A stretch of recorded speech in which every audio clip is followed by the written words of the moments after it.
biggest red flags in a man is when he doesn't think that WNBA players deserve to make more money. They're not profitable. Well, neither are half of the tech companies that you guys work for. Uber wasn't profitable until 2023. Do you think that the engineers who built that app should have made peanuts until the company turned a profit? Probably not. Attendance is up. Popularity is up. The value of the teams has more than doubled in the past year. And the reason for the boom in popularity is 100% because of these players. Unlike you, who's probably being overpaid as a project manager at an unprofitable startup. Next year, the WNBA gets to renegotiate their TV deal, and they probably will be profitable after that. So maybe then men online will shut up about women wanting to be paid what they're worth. But probably not. They want equal pay, demand applause, and scream injustice. But freeze the moment someone explains how the market actually works. And that's where the absurdity begins. Lots of opinions, lots of outrage, and almost no understanding of value, profit, or reality. Who is the most famous actress you can think of? Actress? Drew Barrymore. Okay, if Drew Barrymore was in a movie with a male co-star that nobody had heard of, would it be fair to pay them the same salary? No. Why not?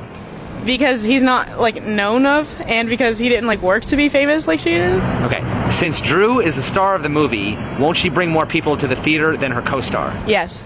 Okay, that's called star power. How is that different than the gender pay gap?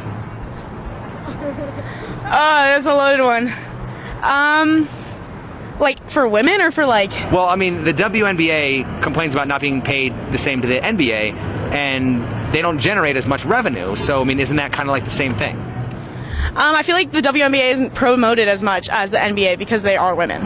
Right, but, I mean, wouldn't a male co-star that no one's ever heard of not be promoted as much and not be able to... Yeah, I guess. So is that comparable? Maybe, sure. I mean, wouldn't it have more to do with performance than discrimination? Oh, I don't know. You're like hitting me. I wasn't ready. I don't know. You're right about that one, but I just feel like if they both doing the same job, thing, they deserve the same should. pay. It doesn't matter. Okay, but at the same time, you know, then why would someone want to star in their movie? I mean, what would be the benefit of having a celebrity in your movie if they weren't gonna, you know, bring more people to the theater? I mean, right. That makes sense, but I mean, they're both doing the same job, but don't they have different value to the project? Yeah, but I feel like you're right. So shouldn't their pay, you know, reflect the value that they're bringing to the movie? Yeah. I agree with that. I feel like it depends on what parts you play. Okay. Yeah. Doesn't that completely disprove the gender pay gap right there? Yeah. Okay. All right. You have two actors who are basically both starring and doing the same job, but they have different value because one is a celebrity and the other one's an unknown. And you're saying with the basketball? Well, what I'm saying is when it comes to basketball, right? Yeah. A lot of women say that the WNBA should be paid the same as the NBA, but they don't. But they don't generate the same revenue. So isn't that kind of like the same analogy as the celebrity getting paid more than the no-name actor? In some respect, but at the end of the day, I would say to advertise. She starts off loudly defending equality, but then tears down her own argument the moment she admits that fame, reach, and financial return change the value someone brings to a project. Deep down, she wanted to treat pay like a moral reward, not a market outcome. But the market does not care about feelings. It cares about results, audience draw, and money coming in. Once she realizes the same logic applies to sports, she runs out of answers. That is the real issue. A lot of people talk about unfairness without understanding how value is priced. Am I a feminist? Yes, because it took feminism to get us to the point where we are now, to get that equal pay. Do you realize how different the job availability was 100 years ago? But that doesn't excuse do you realize the fact that women and men got paid differently for doing the same job for the same hours. But here's the thing, equal pay, feminism can really only exist when there are comfortable, air-conditioned office jobs.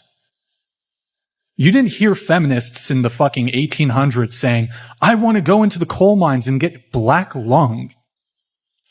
Because for the longest period of human history, most jobs were extremely physically laborious. When you flip on the TV or, whatever media you're using, you're not hearing about the women usually. It's about the men's game. So, that's so critical. The women got a pool or got paid out from a pool of $30 million from the Women's World Cup. The men would draw from a pool of $400 million, okay? $400 million, $30 million. Why is that? It's because the Men's World Cup generates $6 billion in revenue. The Women's World Cup generates $131 million in revenue. If you want to talk about pay disparity, the Women's World Cup players get paid out 20% of the total revenue. The men get paid out 7%. As a percentage point, they are getting much more.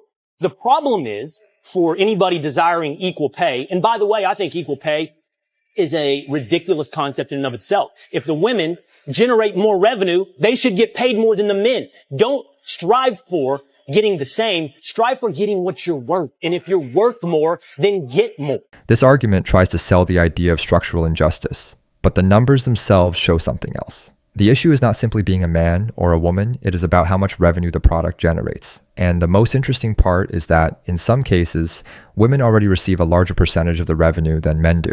So once math enters the conversation, the inequality argument starts losing strength. The market does not run on emotion or activism. Whoever brings in more money naturally ends up in bigger negotiations. It really is that simple. Why do you think women are paid less than men?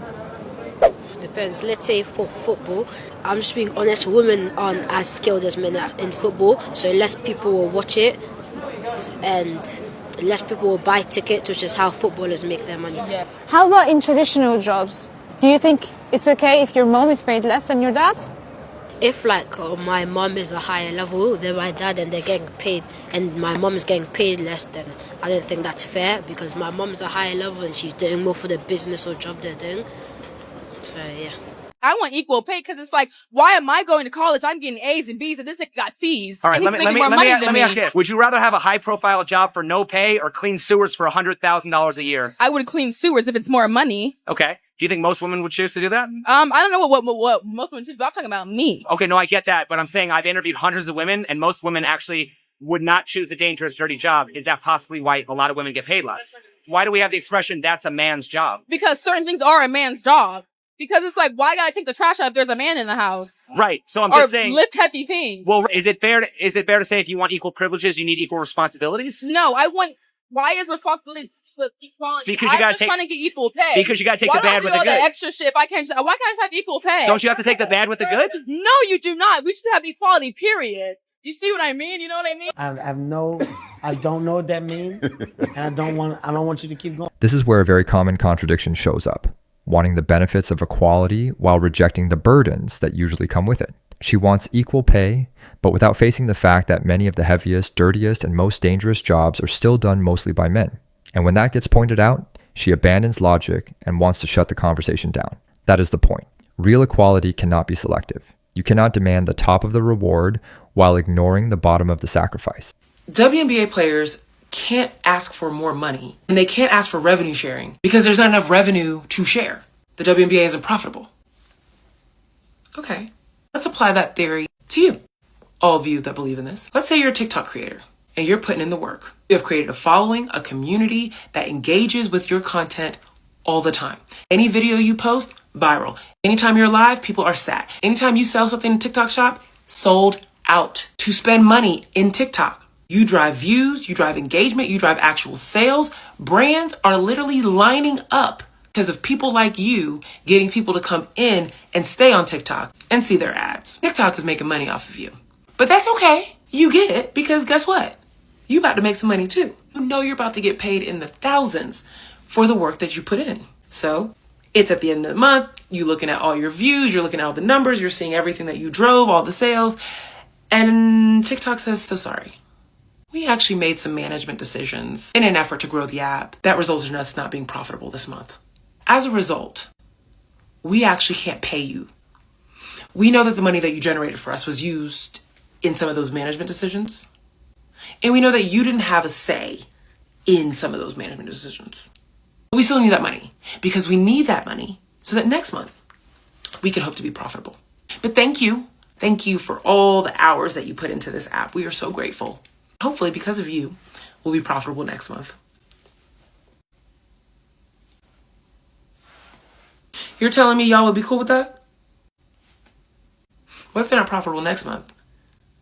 Do you still deserve money if you worked and generated sales for them? Some of y'all wouldn't work overtime unless you knew you were going to get paid time and a half. Some of y'all wouldn't hit every goal that your boss put in front of you unless you knew and could guarantee you were getting a Christmas bonus. Some of y'all come on this app and cry every day about working for years in an organization and then getting cut off, laid off, because the company can't afford to pay them anymore. Well, if they're not profitable, what can you expect? They can't be asking for more money. They'd be asking for their job if we can't afford to pay them. They can't be asking for revenue sharing if there's no revenue to share, even though you directly contributed to the revenue. According to some of y'all's logic, that's okay. It doesn't matter. Your name, likeness, labor went into making money for a company that at the end of the day can't pay it back to you or pay you what you deserve because they weren't profitable. Well, let's say next month they are profitable. You as a TikTok creator that put all this time and effort into making sure that you continue to create content that would help the profitability of the company, you'd be okay if they were like, I know it's a new month. I know it's a new opportunity for you to now make money, especially now that we're profitable, now that we're making more money this month. We don't want to open up the floodgates. If we start paying you, period, and sharing revenue with you, you might end up back. That doesn't make sense. You would not be okay if a corporation made millions off of you. In the case of the WNBA, that is ticket sales, that is merch sales, that is sponsorship dollars, media rights, is a litany of things that people are quite literally pouring their dollars into because these players are the product that they want to see. They are directly contributing to that revenue. Yet when they ask for a fair piece of it, an opportunity to gain a fair share of that revenue, people suddenly act as if they're asking for too much, knowing they'd be asking the same questions. This woman speaks with more emotion and even uses a smart comparison, but she mixes up two different things, creating value and operating inside a profitable business. Nobody is denying that athletes help drive sales, attention, and brand value, but that does not change the fact that high salaries have to come from real cash flow, not from a narrative. If the numbers do not work, acting like recognition is the same thing as financial sustainability solves nothing. The market does not pay for effort. It pays for net return. That is the part a lot of people hate to hear.